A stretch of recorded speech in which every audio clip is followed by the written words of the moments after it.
Hello dear students, आज के अपने इस वीडियो के अंदर मैं CBSE 2020 क्लास 10th का साइंस के पेपर का दिल्ली का सेट 2 करवाने जा रही हूँ। तो स्टार्ट करते हैं। दिल्ली सेट 2 के अंदर सेक्शन 1 के अंदर आपका कोई भी क्वेश्चन फिजिक्स का नहीं आया था, लेकिन सेक्शन बी में एक क्वेश्चन था जो आपका आया हुआ था और वो भी 3 मार्क्स में। सो उसको डिस्कस करते हैं। क्वेश्चन था state the relation correlating the electric current following in a conductor and voltage applied across it. Also draw a graph to show this relation. और सेकेंड वाले पार्ट में एक छोटा सा न्यूमेरिकल है और ये क्वेश्चन आपका है 3 मार्क्स का, राइट। तो 3 मार्क्स के क्वेश्चन में आपको इस क्वेश्चन में क्या क्या लिखना है, राइट, तो वो मैं आपको डिस्कस करना चाहती हूँ। ये देखिए डियर स्टूडेंट, सबसे पहले V और I में जो रिलेशन है वो होता है डायरेक्टली प्रोपोर्शनल का। मैथ्स में जब इस प्रोपोर्शनलिटी के सिंबल को हटाते हैं तो कोई कांस्टेंट आता है। यहां पे V आपका वोल्टेज बोल दो या इलेक्ट्रिकल पोटेंशियल बोल लो, वो आपका होता है जिसकी यूनिट होती है वोल्ट। R आपका होता है रेजिस्टेंस जिसकी यूनिट होती है ओम, और I आपका होता है करंट जिसकी यूनिट होती है एम्पियर।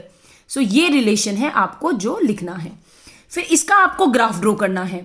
सो ग्राफ अलोंग एक्स एक्सिस आप करंट ले सकते हैं, अलोंग वाई एक्सिस आप वोल्टेज या इलेक्ट्रिक पोटेंशियल ले सकते हैं, और इस रिलेशन से जो ग्राफ आएगा वो एक स्ट्रेट लाइन आएगा। और साथ ही इसको जो नाम दिया जाता है वो आपका होता है ओम्स लॉ। सो इसके लिए आपको मिलेगा बेटा हाफ मार्क्स, क्योंकि पूरे 3 मार्क्स का क्वेश्चन है। तो बी वाले पार्ट में एक न्यूमेरिकल दे रखा है। तो आप न्यूमेरिकल में देखिए क्या क्या गिवन है। आपको रेजिस्टेंस निकालना है किसी कंडक्टर का, अगर उसके अंदर से जो करंट है वो फ्लो हो रहा है 0.35 एम्पियर, जब आप पोटेंशियल डिफरेंस अप्लाई करते हो 1.4 वोल्ट का।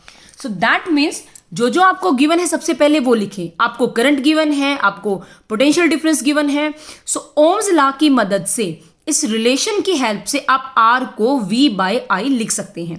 दोनों की वैल्यू पुट करो, कैलकुलेट करोगे तो आपके पास आंसर आएगा 4 ओम।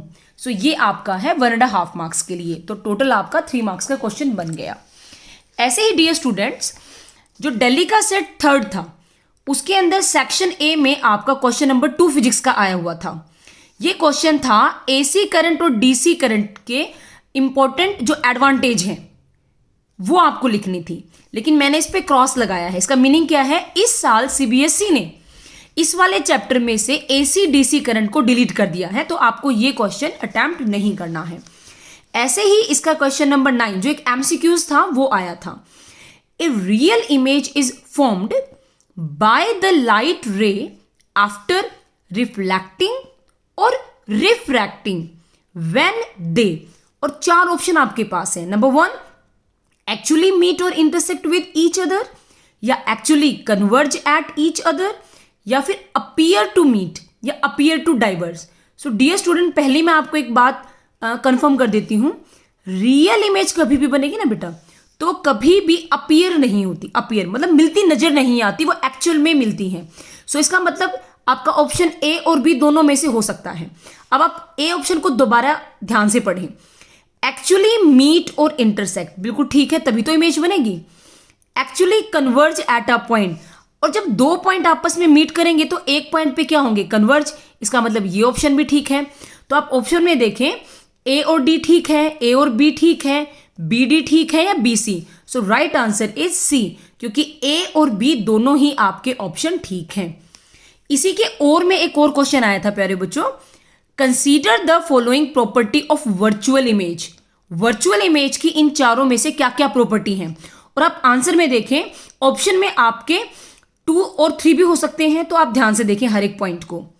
जो वर्चुअल इमेज होती है वो can not be projected on the screen, बिल्कुल ठीक है। वर्चुअल इमेज कभी भी स्क्रीन पे नहीं बनती। आर ऑलवेज इरेक्ट, इरेक्ट होता है सीधा, हमेशा सीधी बनती है, बिल्कुल ठीक है।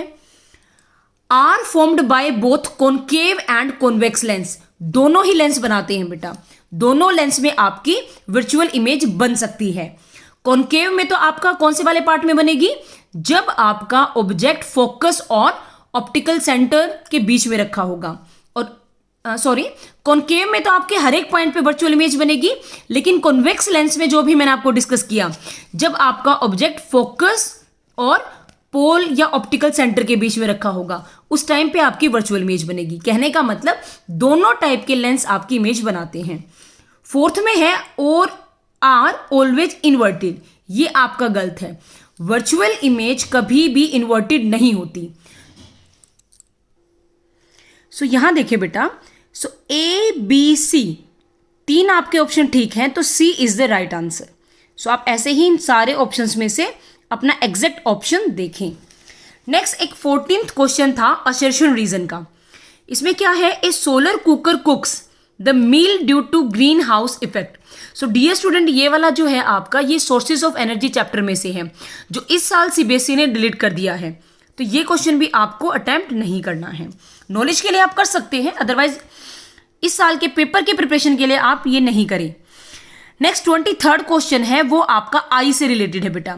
तो मैं आपको बताना चाहती हूँ, ह्यूमन आई वाले चैप्टर में ह्यूमन आई, उसके function, parts, defects, correction of जितने भी विजन में जो आपके डिफेक्ट है, वो सारा सिलेबस से कट चुका है, डिलीट हो चुका है। तो आपको ये क्वेश्चन भी करने की रिक्वायरमेंट नहीं है। नेक्स्ट क्वेश्चन है question number 30, explain with the help of the pattern of magnetic field line the distribution of magnetic field due to a current carrying circular loop। Current carrying circular loop की वजह से आपका magnetic field कैसा pattern draw करती है।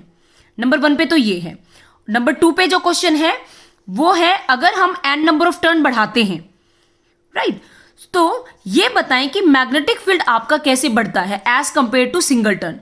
सो इन दोनों ही क्वेश्चन के आंसर मैं आपको बताती हूं। नंबर 1 जो ए वाला पार्ट है, उसमें आप कोई भी एक सर्कुलर लूप ड्रॉ कर लें, राइट। अब इसमें करंट जा रहा है और यहां से करंट आपका बाहर आ रहा है। तो एक सिंपल सी बात है बेटा, अगर किसी कॉइल के अंदर आपका करंट मूव कर रहा है क्लॉकवाइज, तो आपकी जो पोलैरिटी है वो होती है साउथ पोलैरिटी। लूप के अंदर अगर करंट क्या है क्लॉकवाइज, तो साउथ, और उसी लूप के अंदर अगर आपका करंट मूव कर रहा है एंटी क्लॉक, तो नॉर्थ पोलैरिटी होती है। अब यहां से करंट जा रहा है आपका, राइट, तो इसके अंदर जो फॉर्मेशन देखेंगे उसके अकॉर्डिंग कोई अगर यहां से देखेगा तो उसको नॉर्थ विजिबल होगा, और यहां से देखेगा तो क्या होगा, साउथ। और इसके इनवर्ड जो आपकी एनसीईआरटी की बुक में भी है, जो लाइंस हैं वो आपकी कुछ ऐसे होती हैं, सेंटर में यूनिफॉर्म, बिल्कुल एग्जैक्ट सेंटर आने के बाद आप इसको हल्का हल्का डाउनवर्ड में बनाना शुरू कर सकते हो। अब होगा क्या, जो एंड आपका आएगा ये वाला, इसके ऊपर आपकी बुक में ऐसे सर्कुलर की फॉर्म में दे रखे हैं बेटा। ऐसे ही आप इधर बनाएं, ड्रॉ करें और फिर ऊपर अपना एक इस फॉर्म में सर्कल बना सकते हैं। अब इनसाइड द जो आपकी ये सर्कुलर कॉइल है, ये होती है साउथ से नॉर्थ, ये, लेकिन आउटसाइड नॉर्थ से साउथ। तो ये मैग्नेटिक लाइन आपकी ऐसे होंगी, कहने का मतलब यहां होंगी क्लॉकवाइज, और डाउनवर्ड में आपकी ये हैं, तो ये कैसा है आपका एंटी क्लॉक वाइज, राइट। तो ये फॉर्मेशन है कौन से वाले क्वेश्चन की, ये वाले पार्ट की। With the help of pattern of magnetic field line, आप मैग्नेटिक फील्ड को कैसे डिस्ट्रीब्यूट करेंगे, किसके फॉर्म में, सर्कुलर लूप की फॉर्म में, तो वो मैंने आपको बताया। ये स्टूडेंट ये देखें, ये आपकी बुक की इमेज मैं आपको दिखा रही हूं जो आपकी बुक में बनी हुई है, कि इनसाइड द लूप साउथ से नॉर्थ है और आउटसाइड आपकी क्या है, नॉर्थ टू साउथ, कॉन्टिन्यूअस होती हैं, क्लोज लूप बनाती हैं। इसके बी पार्ट में पूछा था कि एक सिंगल आपकी कॉइल है, ठीक है, उसकी वजह से आपका करंट है, और एक ऐसी मैं नंबर ऑफ टर्न्स कॉइल बढ़ा देती हूं, सो उससे मैग्नेटिक फील्ड ज्यादा क्यों होती है। तो उसके आंसर में क्या लिखेंगे आप, magnetic field is directly proportional to number of turns.